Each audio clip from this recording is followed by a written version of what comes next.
Pada tanggal 31 Agustus 1997, dunia dikejutkan oleh sebuah berita tragis. Putri Diana, mantan istri Pangeran Charles dan ibu dari Pangeran William serta Pangeran Harry, tewas dalam sebuah kecelakaan mobil di Paris. Kabar ini segera menggemparkan dunia, bukan hanya karena status Diana sebagai anggota kerajaan, tetapi juga karena aura misteri yang menyelimuti peristiwa kematiannya. Banyak orang merasa ada sesuatu yang tidak beres. Dalam waktu singkat, teori-teori konspirasi bermunculan. Dari dugaan sabotase, pengawasan intelijen, hingga keterlibatan kerajaan Inggris, semua mengarah pada satu pertanyaan besar. Apakah kecelakaan ini benar-benar sebuah kecelakaan biasa? Atau ada kekuatan besar yang ingin membungkam Diana selamanya? Hotel Ritz Paris, mobil Mercedes-Benz, paparazzi yang mengejar, dan terowongan Pont de l'Alma menjadi lokasi-lokasi yang kini dikenal sebagai bagian dari tragedi global tersebut.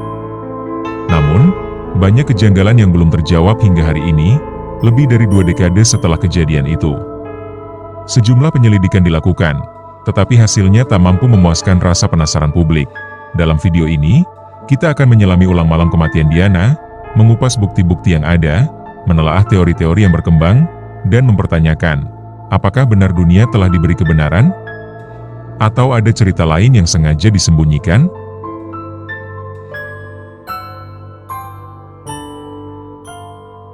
Pada malam 30 Agustus 1997, Putri Diana dan kekasihnya saat itu, Dodi Al-Fayed, tengah berada di Paris.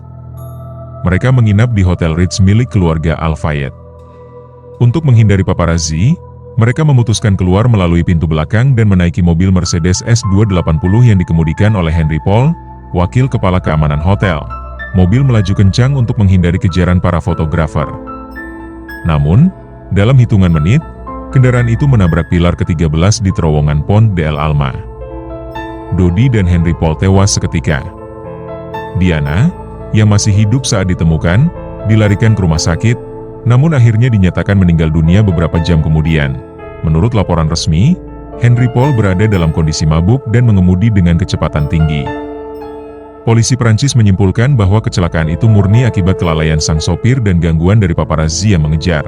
Namun, ada hal-hal yang tidak dijelaskan secara tuntas. Mengapa Henry Paul diizinkan mengemudi jika dalam keadaan mabuk? Mengapa sistem keamanan Diana yang biasanya ketat justru lengah malam itu? Dan yang paling mengejutkan, mengapa butuh waktu begitu lama untuk membawa Diana ke rumah sakit, padahal jaraknya hanya beberapa kilometer?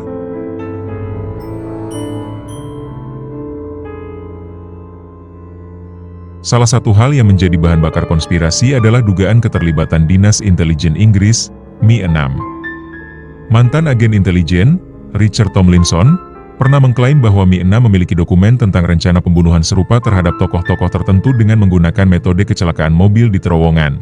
Tomlinson menyebut bahwa Henry Paul kemungkinan adalah informan dari badan intelijen. Ia juga mempertanyakan laporan autopsi Henry Paul yang menunjukkan kadar alkohol sangat tinggi, padahal saksi-saksi menyatakan Henry tidak menunjukkan tanda-tanda mabuk malam itu.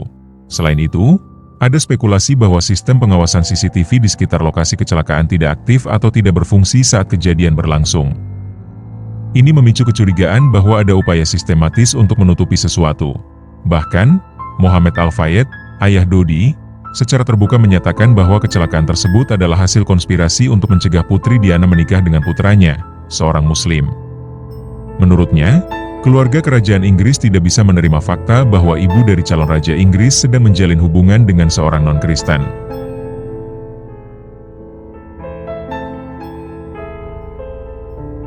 Dalam surat-surat pribadinya, Diana pernah menyampaikan rasa takut akan keselamatannya.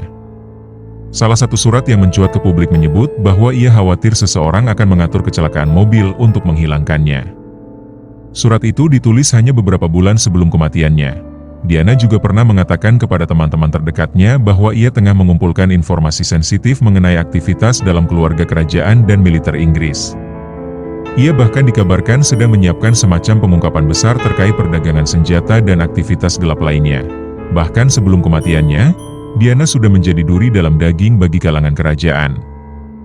Ia sangat populer di mata rakyat, sering mengkritik kebijakan kerajaan secara halus, dan aktif dalam kampanye kemanusiaan yang terkadang bertentangan dengan kebijakan pemerintah Inggris.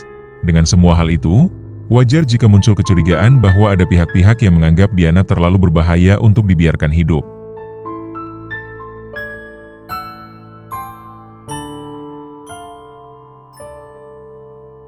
Setelah kecelakaan, penyelidikan resmi dilakukan oleh otoritas Prancis dan Inggris.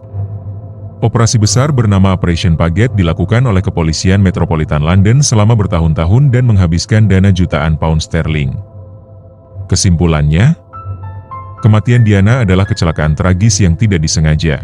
Namun, laporan itu tetap menimbulkan banyak tanda tanya. Beberapa saksi mata yang memberikan keterangan bertolak belakang dengan laporan resmi, namun diabaikan. Bukti forensik juga dianggap tidak lengkap atau kurang transparan dalam penyajiannya. Ada juga kecurigaan bahwa media digunakan untuk meredam opini publik.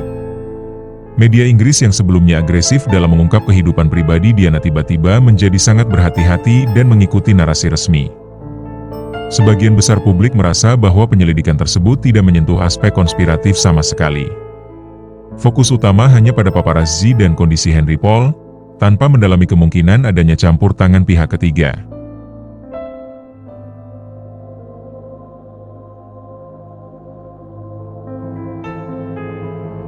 Lebih dari 25 tahun setelah tragedi itu, berbagai teori konspirasi masih bertahan. Beberapa bahkan semakin kuat karena tidak adanya transparansi penuh dari pihak berwenang. Teori paling populer melibatkan keluarga kerajaan, Mi-6, dan bahkan badan intelijen asing. Ada teori yang menyebut bahwa Diana sedang hamil saat itu, dan pernikahannya dengan Dodi akan menjadi pukulan besar bagi institusi monarki Inggris. Teori ini diperkuat oleh pernyataan Mohammed Al-Fayed, meskipun belum ada bukti medis yang mendukung klaim tersebut. Sebagian lainnya percaya bahwa kematian Diana adalah bagian dari agenda besar untuk mempertahankan citra monarki dan mencegah terjadinya skandal yang lebih besar. Beberapa juga mencurigai bahwa Diana memang tengah dalam misi pribadi untuk membongkar jaringan gelap yang melibatkan militer dan politik. Internet dan media sosial memperkuat narasi-narasi ini, membuat kematian Putri Diana tetap menjadi perbincangan, bahkan di kalangan generasi yang tidak hidup di zamannya. Pertanyaannya masih sama. Jika benar ini hanya kecelakaan, mengapa begitu banyak misteri yang belum terjawab?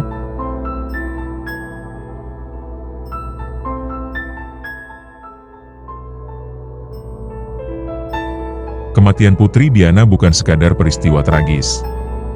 Ia menjadi simbol dari ketidakpercayaan publik terhadap institusi besar, menjadi titik balik bagaimana masyarakat memandang keluarga kerajaan, dan membuka mata banyak orang tentang kemungkinan adanya kebenaran yang disembunyikan.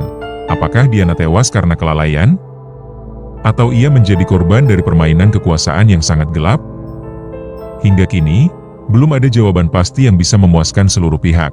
Yang jelas, sosok Putri Diana tetap hidup dalam ingatan dunia, bukan hanya sebagai Putri Wales, tapi juga sebagai simbol keberanian, kepedulian, dan misteri yang belum terungkap.